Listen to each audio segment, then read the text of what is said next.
Also tonight, what's being called intergenerational co-living is emerging as a new type of private housing option for seniors in Singapore. It is a concept where different age groups share amenities and engage in communal life, typically within a development that provides individual rooms. Demonstrating strong demand, a recent tender for 20 conserved black and white houses earmarked for such co-living use closed today with 5 rental bids. That's the highest. The highest, rather, is 56,000 Singapore dollars a month. Rebecca Mateo joins us now with more insights. Rebecca, welcome to Singapore Tonight. So, first of all, why the spotlight on co-living, or rather intergenerational co-living facilities in Singapore? Right, so the number of Singaporeans reaching the age of 65 and above has increased in the last decade. And in fact, by 2030, 1 in 4 Singaporeans will be aged 65 and above. And so the government has really, if you've noticed, been rolling out alternative housing options for seniors to help them age gracefully. And we have seen examples like community care apartments, assisted living facilities, and all these are really aimed at seniors who are more independent, more mobile, and perhaps require less medical care and attention. But as you've mentioned, recently we are seeing a new model emerging, and this is called the intergenerational co-living model. It's quite a mouthful, but essentially what it means is to bring young and old together under one roof with much closer proximity. And one recent example would be the Henderson Primary School, the former Henderson Primary School, or rather. It's now being repurposed for this. And before it opened, I went to speak to the operator, and he shared with me that he has already received a few inquiries, even right before they opened officially just last week. So last week, of course, I took the opportunity to go down and spoke to some seniors, youth, as well as the people who are working there. And I remember Madam Margaret, who told me that she chose to stay in this assisted living facility because she wanted to give her children a peace of mind. Now, Madam Margaret has cancer, but she's still quite well, but she does need a little bit of medical care and attention from time to time, and she believes that staying there, her needs will be met. She also shared with me how she's really excited to interact with the fellow seniors as well as the youths who are staying there. And I also met a cheeky 96-year-old uncle who didn't exactly share with me his thoughts about staying in a co-living facility, but based on the interactions that he had with his caregiver, I can tell that he does enjoy the environment and the interactions. So let's take a closer look. Madam Margaret has been enjoying good company with plenty of chips and casual chats. Oh, you're a banker. Today, the 69-year-old who used to be from the banking sector is explaining interest rates to 2 business students. The young ones are renting a room at the same co-living space. They are all residents at this unique project, fostering shared living between the young and old. I notice when I speak to some of the seniors, they just like people to talk to them. Activities-wise, maybe you can, I notice some of them like to exercise, some movement. I think with the younger people guiding them on the hand movement and leg movement, or even one of the seniors, he's actually want to teach me calligraphy. I think the younger people would like to learn that also. It's actually interchangeable, the kind of exchange. Housed in the former Henderson Primary School, the design's aim is to get young and old to interact. There's an outdoor pickleball court, a basketball court, and space for table tennis, plus a gym that has senior-friendly machines. Any young person 18 to 25 can rent here, but so far those signing up are overseas students on study stints who pay 1,000 Singapore dollars a month to share a room with 3 others. 年长者说英语，其实对于我来说是一件有挑战且很重要的一件事情，因为这样会提升我的英语的熟练度。我感觉非常棒，我这样跟他们在一起，教他们学习这些如何去运用这些 APP 软件。 There's room for about 100 youths and seniors. Senior rooms are up to 6,500 Singapore dollars a month, depending on care and meals. An on-site clinic and caregivers are available. This former school building doesn't come with lifts, so seniors will be housed on the ground floor while younger residents will stay upstairs. To encourage intergenerational interaction, all shared facilities are located downstairs, helping to bring everyone together.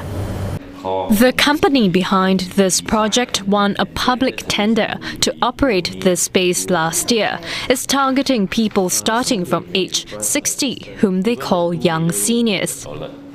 We may hold a talk about talking, maybe some of my young seniors have been running a huge company. They can share some experience with the young juniors that they are willing to set up as they want to become entrepreneurs. Right now, activities between young and old are optional, but grocery vouchers may be offered to encourage people to join. A similar multi-generational co-living space is happening at Admiralty Road East. 20 heritage black and white bungalows will be turned into serviced apartments, a first for such conserved sites. Covering about 245,300 square feet, or about 4 football fields. The Singapore Land Authority manages the lease for the area. We recognize this demand for our senior looking out for more options on a co-living concept, as well as having social interactions with the young generation, which helps with active aging and then programming with along that line. SLA, we also maintain a steady stream of state property released to the market to meet such demand. SLA says it's looking at market response and will consider letting out state-owned properties for such users. So, Rebecca, we are starting to see demand for intergenerational co-living here, but is this industry getting crowded? Well, I spoke to some private co-living operators, and as far as I understand, there are no plans to specifically venture into this intergenerational co-living model just yet. For example, one of them I spoke to was Habit, one of the major co-living players in Singapore, but they did share with me some interesting observations, and that is they saw the percentage of people over the age of 55 staying with them increased to 6.1% last year compared to just about 3.5% the year before, and that is in 2023. So they say that this could perhaps signify a growing interest among the seniors to stay in this kind of co-living spaces, perhaps because of the flexibility it offers, the community spirit, as well as shared resources. And you always can see the young people around, a mix of people across generations. But one private assisted living operator, which is quite a bit of a difference because they provide care for seniors, is they try to contribute to this space recently by offering fairly competitive prices, but in a shop house. It's meant to evoke sense of nostalgia for the older folks. And in this new model, we will see seniors housed on the first floor and younger residents and younger families, perhaps, they will be on the second floor and they will have their own amenities and kitchen, providing a little bit of privacy. But of course, there will be programs to bring these two groups of people together. Let's take a look. Auntie Lily is a long-timer in this assisted living home that helps seniors with some of their daily tasks. It's one of many run by St. Bernadette Lifestyle Village. Unlike big elder care centres, the operator renovates smaller places like shop houses in neighbourhoods. Lately, it's tapped into the intergenerational co-living concept, starting with its new site at Duku Road. The important thing for the seniors still is safety, as I said earlier. So grab bars, smoke alarms, barrier-free access, these are all still part of what we always practice in St. Bernadette. But for the young, I think what they need is like their co-living, co-working space, and also like some cooking facilities and stuff like that. So I think basically it's like just your home. For the older residents who need care services, monthly rental can go up to 5,000 Singapore dollars. There are 4 rooms downstairs and 3 upstairs, each with its own cooking and washing area. But it's not just about sharing a roof, it's about making interactions between young and old happen. Maybe we should have intentional programming, like maybe weekends, Saturday morning breakfast, movie nights. For the young, maybe, I'm realistic about it, we probably have to incentivize them to say that, okay, maybe we'll give you some rebate or something, if, you take part in these activities. But there are many people who will do things just because they want to, and I think we're seeing a lot of idealistic young people who actually want to get involved. The team is looking at boosting digital outreach and working with co-living operators to attract younger folks. So as we see there, the layout of these spaces can vary, Rebecca, but what do you think is the key factor to making intergenerational co-living successful? Right, at this point, you might be wondering how this is different from what we already have in Singapore, given that HDB estates also see a mix of people across generations. And we also have this 3-generation flat where, it promotes intergenerational living. Well, I would say that intergenerational co-living spaces are really about the proximity of living together, shared kitchens, shared play areas, shared rest areas. And as you have heard just now from Dr. Belinda Wee, is that it's not just about providing spaces. It has to go beyond providing spaces, and that means intentional programming. She mentioned about incentivizing people to participate in activities with the seniors. And so I also spoke to a gerontologist who said that this is a shift away from nursing homes. So as you probably see by now, is the intergenerational co-living model is quite different. It's more fluid and it's more casual. It gives seniors options to decide what they want to do, how they want to move around the space, and they're also not in uniforms, so they have agency and autonomy. Let's have a listen. The families are always invited to visit them. It's not a nursing home where there are hours of restriction. They can go there on weekends. They can also go there and just have a dinner with their older parents or grandparents, right? So it's very important that the family don't just forget them and leave them there. That will be quite sad because it's not an outsourced model. It's a model where they feel comfortable making new friends.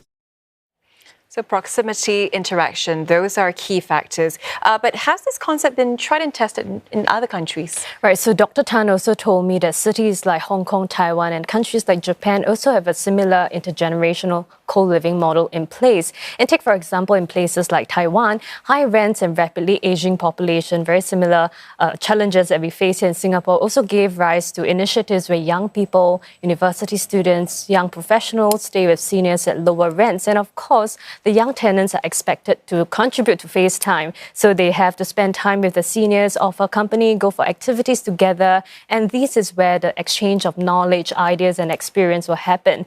And similarly, in countries like in Japan, they also have programs that match seniors living alone with university students. So they're expected to share meals, spend time together, and also even play board games together.